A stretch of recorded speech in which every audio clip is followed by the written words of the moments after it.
I'm so glad this came up. Bravo, bravo, bravo. We already knew because he was flagging us all day long with his you know, let people do whatever thing. And he actually is a perpetrator in the Michael thing as well because he did some sexual conduct with little Michael next to him. So he is part of that problem right there, right? Then he's pals with Peter Nygaard, the human trafficker, and they're all hanging out. I love Peter Nygaard. Yeah, this dude. And then he was really happy about his abuse by his dad and thinks he came out just fine. No, no. So it was kind of I was expecting it because when you go back into the history of the Jackson 5 and you read the conduct that they did there, um abuser. I was like the whole time.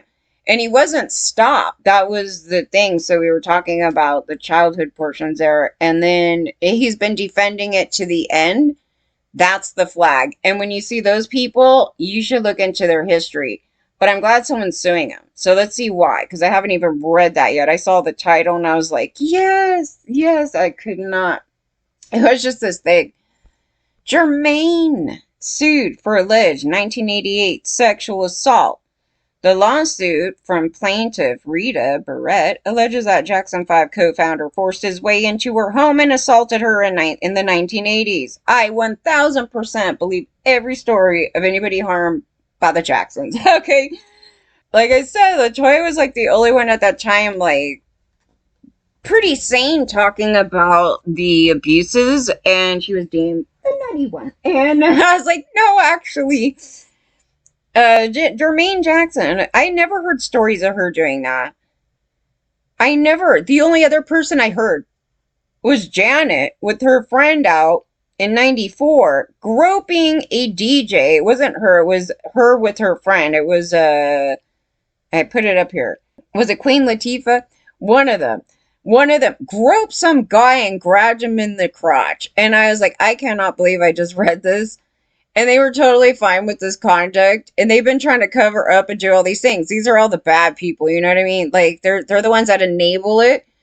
And I was like, dude, I totally got harmed over there like 2 years prior. And I know that that drug ring was over there and they're all connected and friends and everything. Yeah, yeah. Jermaine Jackson, a founding member of the Jackson 5 and one of Michael Jackson's brothers, has been accused of sexual assault and battery in a new lawsuit viewed by Pitchfork. Now, do you think that he has any credibility about, I don't know, sexual misconduct at all on anyone? Filed by plaintiff Rita in Los Angeles Superior Court on Wednesday, the lawsuit alleges that Jackson assaulted Brett in 1988 and also names Jackson's companies, Jermaine L. Jackson Music Productions and Work Records, as defendants. I told you, they're all a bunch of rapists up in here. I told you. I told you. Per the filing, Barrett knew Jackson for several years before the alleged assault, connecting with him professionally in her work as a musician's contractor and through Motown Records founder Berry Gordy, who apparently had a working relationship with Barrett's husband. The lawsuit alleged that in the spring of 1988, Jackson arrived at Barrett's residence unannounced and forced his way inside and sexually assaulted her. Wow. The lawsuit also alleges that the day after the assault, Barrett disclosed the indecent to Gordy, who, the lawsuit state, was uniquely situated to both report defendant Jackson's actions and to aid plaintiff during her time of trauma. Instead, the filing continues that Mr. Gordy withheld and concealed the acts, further perpetuating the cover-up and allowing Mr. Gordy, defendant Jackson, and others in business relationships to continue to reap profits derived from Mr. Jackson's work reputation for years to come. The filing seeks damages for sexual battery, sexual assault, and negligence. What do you think about that MJ case? You know, because it's really painting out the machinery that's been going on here, which I've been talking about, and I've been highly targeted for talking about it. But I'm just glad there's more women coming forward. Now, she would have had a problem trying to go at this actually in 1988. She would have had a really big problem trying to go after it in that 93 portion. And then at a point, they would say, you're past your time, girl. Yeah, it would have done that. So I believe it's possible due to the change in the extension of the laws of going after these people is probably why some of these people now are going, oh, hell yeah. Because definitely back then, no way. And the amount of people that were cuddling up for these guys was insane. I was like, I don't care. Michael was a victim as a kid, but the conduct here afterwards is like not okay. And nor was the Jermaine portion, because when I was going through the case trying to understand like why he's this way, it was like there was this portion here where it was like Jermaine is a predator and he's a big time predator and he's doing stuff in front of Michael when he's a minor, right? So he's doing sexual conduct. I go, any other kid would have got arrested for it. He's like a Duggar boy, right? He's doing this stuff and it's outside the scope, I guess, of the girls in the family. I mean, I don't know. I guess they were aware of some stuff, but they didn't, I don't know. There was a thing to it.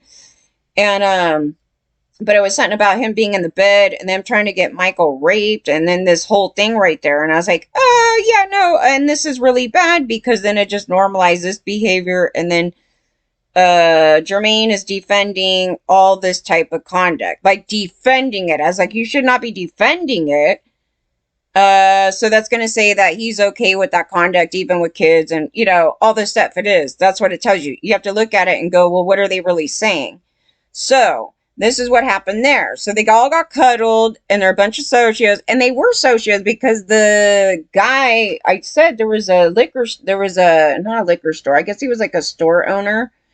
And he said all them kids, the Jackson, would go in there and steal crap. And they just think it's funny. Like, they were doing stuff that they had money. It's not even like, you know, I don't know. They were just being little socios. It's like, we're just going to go do this crap. So they were kind of just let free to go do all these crimes. And I guess like the girls weren't, I don't know. I never heard any stories on the females in here, but you know, I don't think they partook in any of that because they specifically mentioned the boys in it.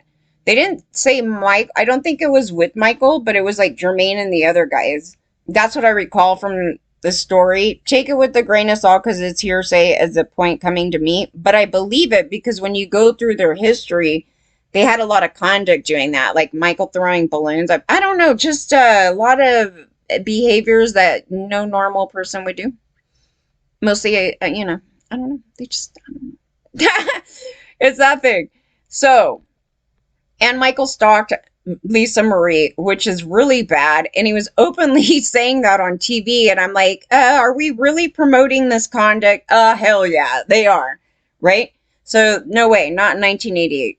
She would have been totally, no, up F Creek. Right? So, okay, so the lawsuit was filed as part of the California Sexual Abuse and Cover-up Accountability Act, one of multiple recent acts that temporarily, see, the temporary shouldn't even be there, honey. That should be gone. It needs to be permanent because these guys are all predators and it doesn't change because of time, but it would have been impossible for her. This is the point. It was impossible for her to have filed in 1988 this conduct, period. We know this is a fact.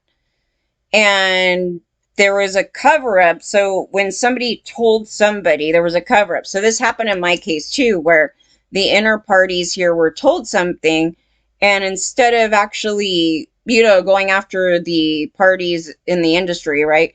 They just were like, oh, this is totally normal and fine. You should know better. It's like, what? You guys go get a bunch of kids? Like, I don't get this. You know, it was like that thing.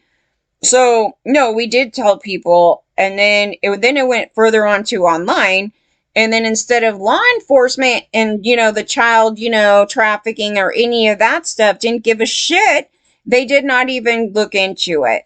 And they have a history of being in public with a bunch of kids. So this is like, it's not even a thing to dispute because it's not me having a bunch of kids on my lap and going after, you know, young girls and calling them baby groupies, okay? And with the Steve Tyler thing, all those people, it was in the open. It wasn't even a thing where it was like, we had no idea, you know, there's this thingy going on over here. Yeah. So then, yeah, and it temporarily waived the statute of limitations on certain civil claims that handle sexual misconduct. And I will tell you that the lawyers were also a bunch of rapists, because even when you brought up like these cases to them, they were laughing. They're just a bunch of swine, and they're all friends. That's the other thing. Do not forget that. A lot of these attorneys are pals, and even if you see them in court duking it out with each other because that's their job, they literally go out and play golf together and hang out and pat each other on the back and go prey on women just the same way. What about that victim that was in the bedroom next to Michael that Jermaine was on? Is it another minor? Like, what is this?